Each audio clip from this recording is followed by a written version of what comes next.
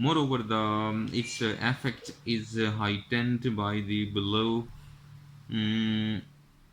tiles which embellish its interiors.